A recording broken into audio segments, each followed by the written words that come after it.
आज की हमारी कहानी का नाम है हंसने वाली मछली। बहुत समय पहले की बात है। कश्मीर की खूबसूरत घाटी में एक राजा राज करता था। राजा का महल झीलम नदी के किनारे था। एक दिन राजा की रानी महल के झरोखे से बाहर देख रही थी। उसने एक मछली बेचने वाली को देखा जो मछलियों से भरी टोकरी लेकर शहर में बेचने जा रही थी। रानी ने मछली वाली को ऊपर बुलाया। मछली वाली ने अपनी टोकरी नीचे रखी। टोकरी में ऊपर ही एक बहुत बड़ी मछली थी। उसे देखकर रानी बोली, यह मछली नर है या मादा?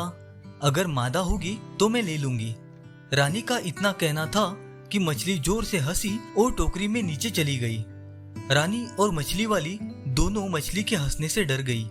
मछली वाली ने जल्दी से टोकरी उठाई और वहां से चली गई। रानी सोच में पड़ गई। मछली को हंसते हुए तो न कभी देखा था न कभी सुना था।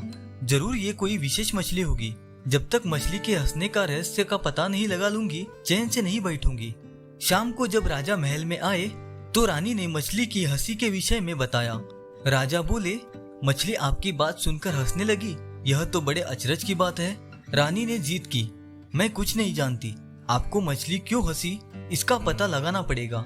दूसरे दिन राजा का दरबार लगा था। राजा ने सारी बात बताई और बोले, क्या कोई बता सकता है कि मछली क्यों हंसी? जब कोई कुछ नहीं बोला तो राजा ने अपने वजीर से कहा कि 6 माह के अंदर वो मछली के हंसने का कारण पता लगा कर बताए, वरना उसका सिर धड़ से अलग कर दिया जाएगा। वजीर उसी दिन से मछली के हंसने का कारण पता करने में लग गए।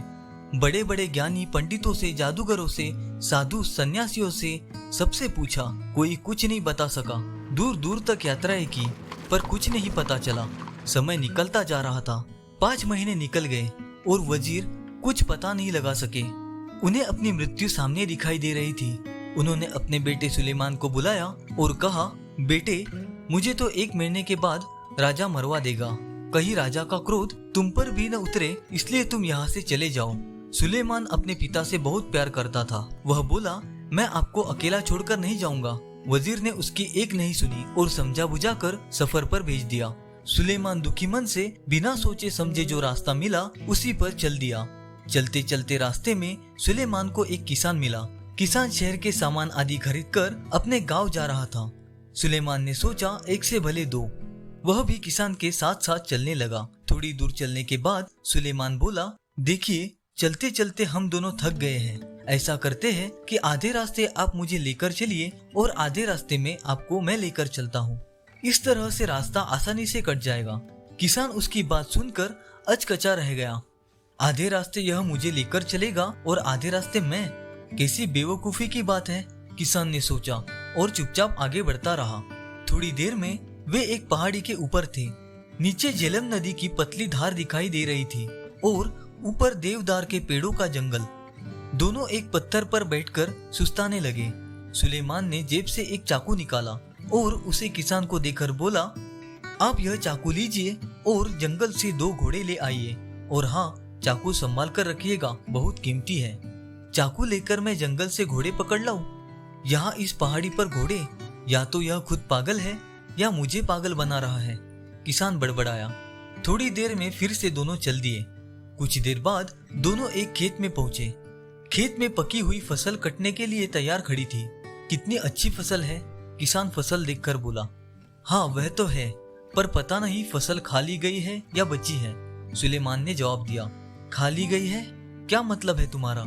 देख रहे हो, फसल अभी कटी नहीं है और तुम कह रहे हो खा ली गई है। किसान गुस्से से बोला, मैंने तो यूं ही कह दिया, सुलेमान बोला, और वे फिर अपने सफर पर चल दिए। अब वे एक फूलों से भरी घाटी में पहुंचे। घाटी के एक ओर एक छोटी सी नदी बह रही थी। नदी के पार पहाड़ी थी जिस पर एक गांव दिखाई दे रहा था। किसान ने अपने जूते उतारे, पजामा ऊपर खोसा और नदी पार करने लगा। नदी अधिक गहरी नहीं थी पर धार बहुत तेज थी और तलहटी में ढेर सारे छोटे बड़े पत्थर थे। नदी पार करके किसान मुड़ा तो उसने देखा कि सुलेमान जूते पहने हुए ही नदी पार कर रहा था। सचमुच में ये पागल है, किसान ने सोचा। नदी पार करके दोनों पहाड़ी पर चढ़ने लगे। गांव के पास पहुंचकर किसान बोला, मेरे घर चलो, कुछ खा पी कर और आराम करके आगे के सफर पर निकल जाना। मुझे बड़ी खुशी होगी आपके घर चलकर, लेकिन क्या आपके घर की छत इतनी मजबूत है कि आप मुझे अपने घर ले जा सके? सुलेमान ने जवाब दिया।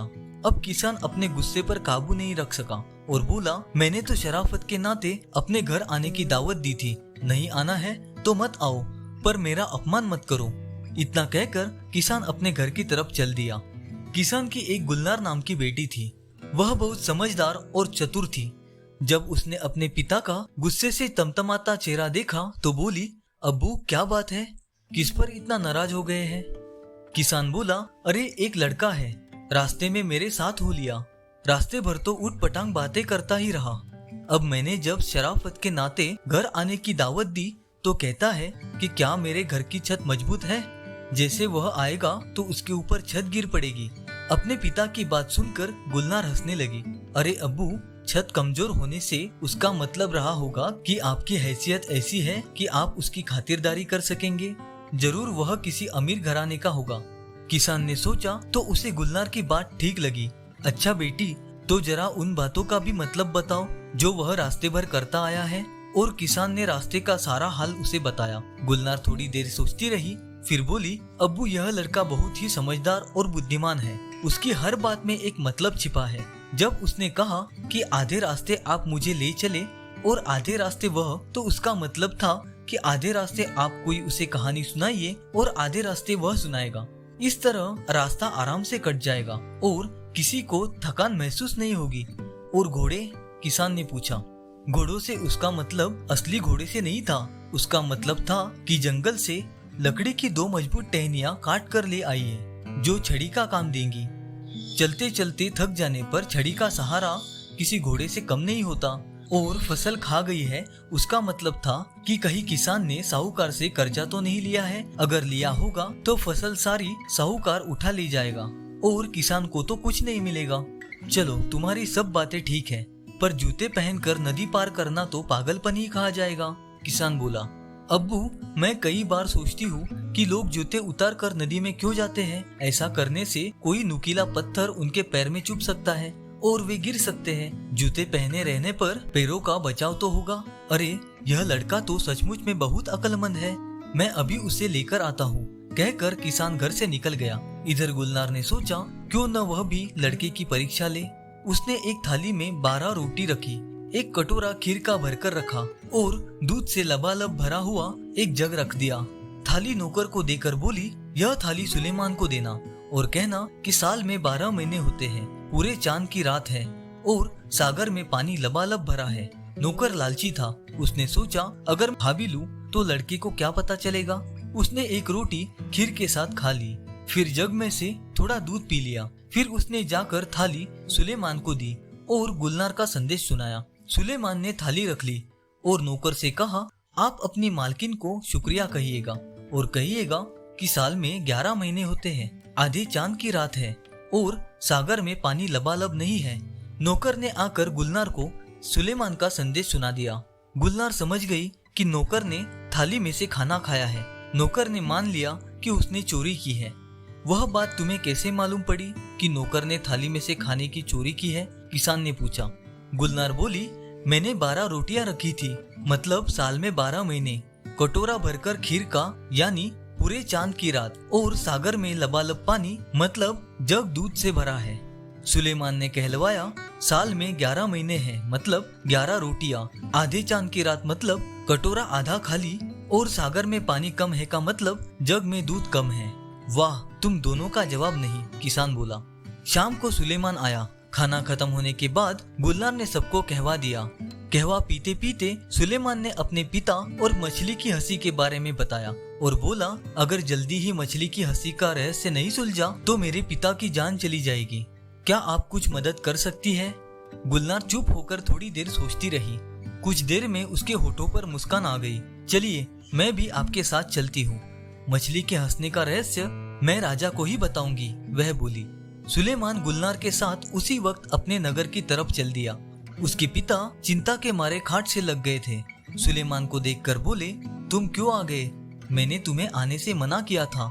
सुलेमान ने कहा, पिताजी, आपकी चिंता खत्म हुई। गुलनार मछली की हंसी का रहस्य समझ गई है। आप हमारे साथ फौरन राजा के पास चलिए। फिर वह तीनों राजा के पास चले गए। तो राजा ने पूछा, क्यों वजीर, मछली क्यों हंसी? कुछ पता चला? हाँ महाराज, इसका उत्तर यह लड़की देगी, वजीर बोला। फिर गुलनार ने बताया, महाराज आपके महल में एक पुरुष स्त्री के भेष में रहता है। यह बात उस मछली को पता थी, इसलिए वह हंसी थी। हमारे महल में पुरुष? असंभव, राजा बोला। महाराज अभी इसका फैसला हो जाता है, गुलनार ने जवाब दिया। अब उसने एक बड़ा सा गड्ढा खुदवा दिया। फिर महल की सारी दासियों को उस गड्ढे को कूदकर पार करने के लिए कहा। कोई भी दासी उस गड्ढे को पार नहीं कर सकी, सिवाय उस दासी के जो असल में एक पुरुष था। वह एक चोर था और राजा के महल में चोरी करने के इरादे से रह रहा था। राजा ने उसे कारागार में डलवा दिया। राजा ने गुलनार को बहुत सारी धन दौलत इनाम में दी और उसकी बुद्धिमानी की सराहना की। थोड़े दिनों में सुलेमान और गुलनार का विवाह हो गया। यदि आपको हमारी वीडियो अच्छी लगी हो तो वीडियो को लाइक और कमेंट करना ना भूलें और इसी प्रकार अच्छी और नई कहानियां सुनने के लिए हमारा चैनल जरूर सब्सक्राइब करें।